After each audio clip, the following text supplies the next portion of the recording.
Hello friend, welcome back to my channel. সকাল সকাল দিদির বাড়ি থেকে রওনা দিয়ে দিয়েছি নিজের বাড়িতে যাওয়ার উদ্দেশ্যে। আর মিলিকে আমি ব্রেকফাস্ট করিয়ে দিয়েছি, মিঠি আর আমি চা বিস্কিট খেয়ে নিয়েছি। এরপর দেখুন গ্রামের গণ্ডি পেরিয়ে পৌঁছে গেলাম শহরে। বাড়ি পৌঁছে প্রথমে স্নান সেরে ঠাকুরের পায়ে ফুল দিয়ে চলে এসেছি রান্নাঘরে। হাজব্যান্ড ও মেয়ে দুজনেই কিন্তু স্কুল যাবে, তাই কি রান্না করব না করব ভেবে ভেবে ঠিক করেই নিয়েছি যে শর্টকাটে আজকে রান্নাটা সারবো। তাই আজকে প্রথমেই চলে এসেছি শিম গাছ থেকে কিছুটা শিম তুলতে।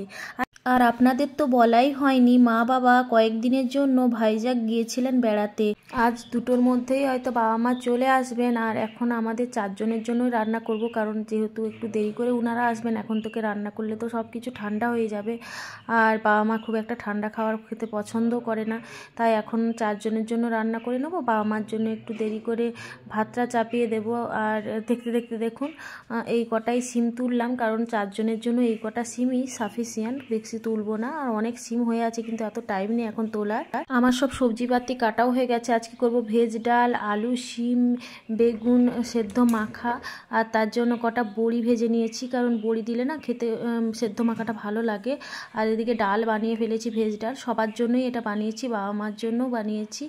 আর এখন হয়ে গেছে স্কুল টাইম, মানে স্কুলে খেতে দেওয়ার টাইম হয়ে গেছে, তাই জন্য এদিকে আমি সবজি সেদ্ধ মাখার জন্য বড়ি, পেঁয়াজ সমস্ত কিছু রেডি করে নিয়েছি। আর এদিকে হাজব্যান্ডের আর বড় মেয়ের জন্য আমি খাবারটা সাজিয়েও দিয়েছি। আর যেহেতু মিঠি ডিমের অমলেট খুব একটা পছন্দ করে না, ওর জন্য একটু ডিম সেদ্ধ করে দিয়েছি। আর ওরা খাওয়ার পরে আমি আর মিলিও খেয়ে নিয়েছিলাম।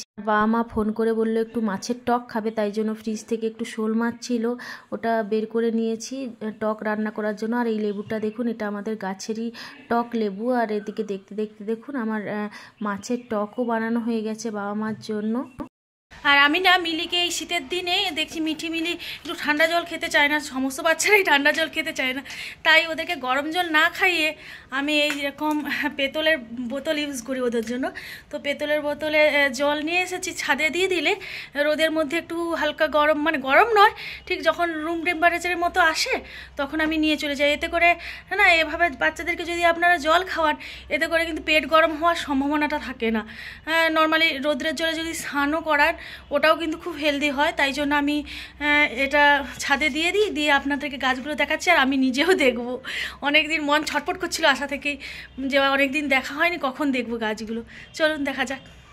গাছগুলোতে না ফুলে ভরা আছে, তবে মাটিগুলো একটু শুকনো শুকনো লাগছে। জল দিতে হবে, কিন্তু এখন জল দেব না। এখন জল দিলে কি বলুন তো, রৌদ্র আছে তো, এই রোদের মধ্যে যদি গাছের গোড়াতে জল দেওয়া হয় না, এতে গাছগুলো একটু ঝামলে যায়। তাই একটু রোদের তাপটা কমে গেলে ওই 3টে সাড়ে 3টের পরে সেই গাছগুলোতে একটু জল দিয়ে দেবো। ছাদে এরকম সুন্দর যখন ফুল ফুটে থাকে না, এত দেখতে ভালো লাগে না। শীতের দিনে বিশেষ করে বেশি ফুল ফোটে। আর এই যে রক্তকান্দা, এটা আমার খুব ফেভারিট। আর এদিকে ধনে পাতার গাছগুলো অনেক বড় হয়ে গেছে, বড় হয়ে যাওয়ার জন্য এইরকম আবার পাতা হওয়া শুরু হয়েছে। মানে এরপর বীজ হয়, মানে ধনে যে হয়, ধনের বীজ হয়, তাই এই অবস্থায় হয় খেয়ে নিতে হবে।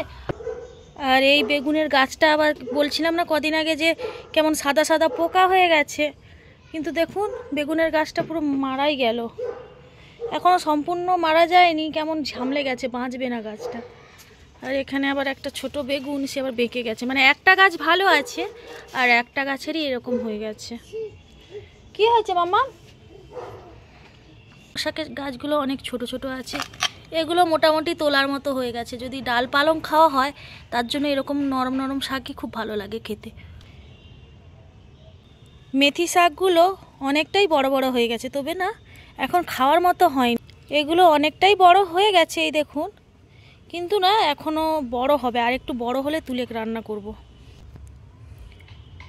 এই শাকগুলো তোলার মতো হয়নি, দেখে গেছিলাম একদম ছোট ছোট ছিল, অনেকটাই বড় হয়ে গেছে। তবে এর পাশে না, এগুলো মোটামুটি তোলার মতো হয়ে গেছে, দেখা যাক কবে তুলি।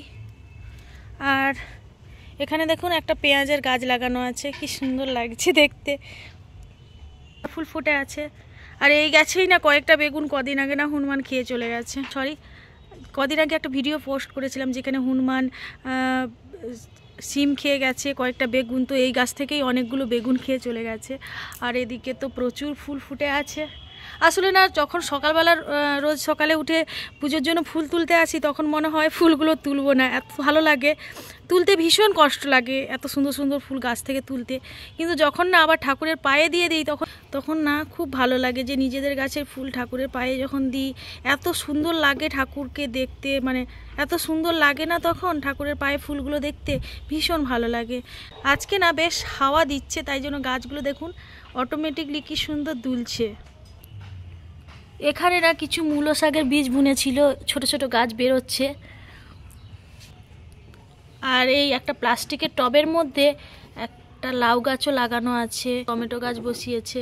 অন্যান্য বছর না আমাদের অনেক অনেক টমেটো হয়, কিন্তু এবছর না বাচ্চা নিয়ে এতটাই ব্যস্ততা না যে সেভাবে কিছু লাগানো হয়নি, নাহলে প্রচুর আমাদের সবজি গাছ লাগানো হয় অন্যান্য বছর, এবছর সেভাবে লাগানো হয়নি বললেই চলে। আর কিছু থানকুনি শাক হয়ে আছে, এগুলো মাঝে মধ্যে কখনো যদি আমি ব্রাশ করার আগে, সকালে ঘুম থেকে উঠে ব্রাশ করার আগে ছাদে আসি তখন আমি 3-4টা তুলে এই ছাদের কলেই ধুয়ে না খালি পেটে খেয়ে নিই। এটা না খুবই হেলদি হয়, এটা না খাওয়া খুবই উপকারী আমাদের শরীরের জন্য, নানা রকম আমাদের পেটের সমস্যা না দূর করতে সাহায্য করে। এই টবেও না বেশ কয়েকটা পেঁয়াজের গাছ লাগানো আছে, এখানে একসঙ্গে গাছ লাগানো আছে, খুব ভালো লাগছে। এখন একটা পেরিয়ে গেছে, বাবা মার জন্য আমি ভাত বসিয়ে দিয়েছি। আর এদিকে যেহেতু মিলি তাড়াতাড়ি আজকে লাঞ্চ করিয়ে দিয়েছি, এই টাইমটা আমি ফল দিয়ে দিচ্ছি, মানে ফলের টাইমে লাঞ্চ দিয়েছি, লাঞ্চের টাইমে আজকে ফল দিয়েছি। আর এরপরেই আমি মিলিকে ঘুম পাড়িয়ে দিয়েছিলাম, ও ঘুমিয়ে পড়েছিল। আর আমি চেষ্টা করি মিলিকে একটু রোজ রোজ ফল পাল্টে খাওয়াতে, এতে ও ফল খাওয়াটাকে খুব এনজয় করে। আর এই দেখুন এটা না আমাদের টক লেবুর গাছ, এই গাছ থেকেই কিন্তু লেবু পেড়ে আমি টক বানিয়েছিলাম। আর এখন অনেকটাই বেলা গড়িয়ে গেছে, এখন আমি যাচ্ছি মিঠি স্কুল থেকে নিতে। মিঠি স্কুল ছুটির টাইম হয়ে গেছে তাই আমি ওকে নিতে যাচ্ছি। আর মিঠি রোজ স্কুল থেকে এসেই না আগে জল খায়, জল খাওয়ার পরে ও ফল খায়, কারণ টিফিনে ও ফল খেতে চায় না টিফিনে, তাই আমি দিই না, ও বাড়িতে এসেই জল খেয়ে ফলটা খায়। আর আজকে না মিঠি স্কুলের সামনে এরকম ঝালমুড়ি বিক্রি হচ্ছিল, আমারও না যেহেতু তাড়াতাড়ি ভাত খেয়েছিলাম একটু খিদে খিদে পাচ্ছিলো, আর ইচ্ছেও হলো একটু এরকম ঝালমুড়ি খাওয়ার, তাই না আমি কিনে নিয়ে এসেছি। আর ঠোঙা থেকে এখন একটা বাটিতে ঢেলে নিচ্ছি একটা চামচ দিয়ে খাবো বলে। আর মিঠি না এই ঝালমুড়ি দেখে বলছিল মাম্মা এটা কেমন খেতে, বলে না ও একটু খেয়েছিল, খেয়ে তো ঝাল লেগেছে, খেতে পারেনি, বাকিটা আমি খেয়েছিলাম। আর মিঠিকে না নিয়ে বাড়ি ফিরে এসে দেখি ঝাল লাগবে কেউ রয়েছে, তাই জন্য ও দাদু ঠাম্মির সঙ্গে ছাদে খেলা করছিল, আর মিঠিও সঙ্গে খেলা করতে। আর ঝালমুড়ি খাওয়ার পরেই না আমার একটু কফি খাওয়ার ইচ্ছে হচ্ছিল।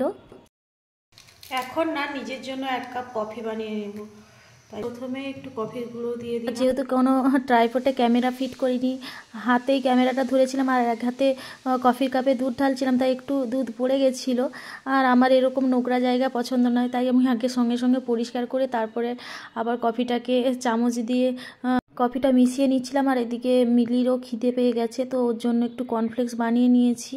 এখন কর্নফ্লেক্সটা নিয়ে যাব ছাদে, কারণ মিঠি আর মিলি দুজনেই কিন্তু দাদু ঠাম্মির সঙ্গে ছাদে খেলছে, তাই ছাদে নিয়ে গিয়ে ওকে কর্নফ্লেক্সটা খাইয়ে দিয়ে ভাবছি গাছগুলোতে না জল দিয়ে দেবো। অনেকটাই বেলা গড়িয়ে গেছে, 4টে ওভার হয়ে গেছে। আর মিলিকে খাওয়াতে খাওয়াতে মা আবার কটা গাছে জল দিয়ে দিয়েছে, আর বাকি গাছগুলোতে এখন আমি জল দিয়ে দিচ্ছি। মাকে বললাম তুমি বসো, বাকি গাছগুলোতে আমি জল দিয়ে দিচ্ছি। তো সমস্ত গাছে প্রায় মা দিয়ে দিয়েছে, যে কটা গাছ বাকি ছিল সে কটা গাছেই আমি জল দিচ্ছিলাম। সবসময় চেষ্টা করবেন হয় সকাল সকাল গাছগুলোতে জল দেওয়ার, না হলে একটু বিকেলে করে জল দেওয়ার।